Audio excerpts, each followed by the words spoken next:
The history of India is filled with incredible stories of thriving civilizations, legends, and cultures dating back to the Paleolithic age. India's civilization, one of the oldest known, has played a part on the world stage for centuries and still does today. While it is impossible to truly capture all of India's history in one video, it still serves as a worthy topic to delve into. Evidence of cave paintings and stone tools reveals that the first signs of human activity in India can be traced back to somewhere between 400,000 and 200,000 BC. Details concerning the civilizations inhabiting the region back then do not exist. But we do know one of the first sophisticated societies to walk the lands of India was the Harappan people, who likely existed throughout the first few thousand years BC. Positioned along the Indus River, the Harappan people had their own writing system, advanced social and economic systems, and impressive urban cities and architecture.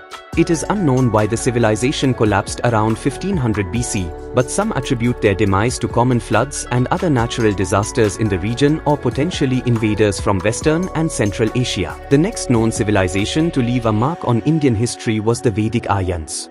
These people were initially migrants who spoke an early form of Sanskrit and were determined to stay true to their own tribal identity. The name they've been given, the Vedic people, comes from 4 sacred texts, or Vedas, that have provided researchers with a glimpse into the civilization's lives and beliefs. These Vedas are often considered to be the oldest Hindu scripts, and the Vedic civilization is believed to have spread their culture across a large portion of India by roughly 1000 BC. With them, the Vedic Aryans brought their philosophical beliefs, which represent a theory that happiness and salvation come from a person's morals and ethics, and that one's path should be based upon their place in life but should always be righteous and good. The Vedic Aryans also shared their societal system as they extended their reach. This system was made up originally of 3 tiers: Brahmins, or priests, Kshatriyas, or warriors, and Vaishyas, or commoners. The Aryans continued to spread their tribal settlements across India throughout the following centuries as their own civilization grew and flourished. Culture and trade thrived, and a series of 16 individual settlements or states spanned across northern India,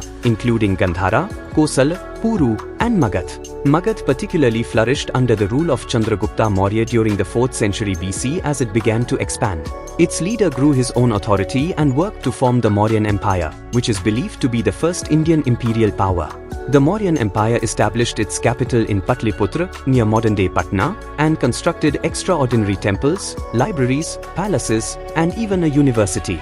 The empire's trade success was impressive, and it maintained a remarkable governmental system and strong army. By the time of the 3rd emperor, the grandson of Chandragupta, a stance of non-violence was taken after a bloody struggle against the kingdom of Kalinga. Buddhist beliefs spread as Siddhartha Gautama, the Buddha, had been born in 560 BC, and by the reign of Emperor Ashoka, the religious system he had founded was becoming more and more prevalent throughout India. But essentially due to their unwillingness to participate in conflict, the Mauryan Empire eventually dissolved in the 2nd century BC after the last line of rulers was murdered by his commander-in-chief, who later founded the Shunga dynasty in 185 BC. Despite the fact that Pushyamitra Shunga, the assassin who founded the Shunga dynasty, was rumored to have persecuted Buddhists, Buddhism did not face immediate decline. During Pushyamitra's reign, his kingdom maintained authority over a series of provinces as he stood his ground against other powers attempting to expand their territory toward his own.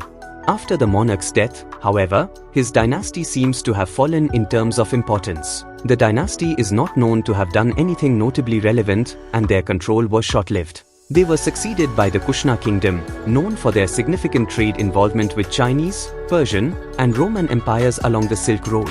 One Kushana ruler, Kanishka, in the 1st century AD, also converted to Buddhism and helped to further the religion throughout the region. Around 75 AD, the Kushana kingdom marked a new era, the Shaka era. A bit of distance from the Kushanas in the south, a handful of other powers rose, fell, and fought for supremacy amongst each other. The kingdoms of Satavahana, Chera, Chola, and Pandya were some of the major authorities in the south during this time and through the classical age. If you like this video, then you might also interested in the great Alexander life story. Check the comment for the video, and thanks for watching.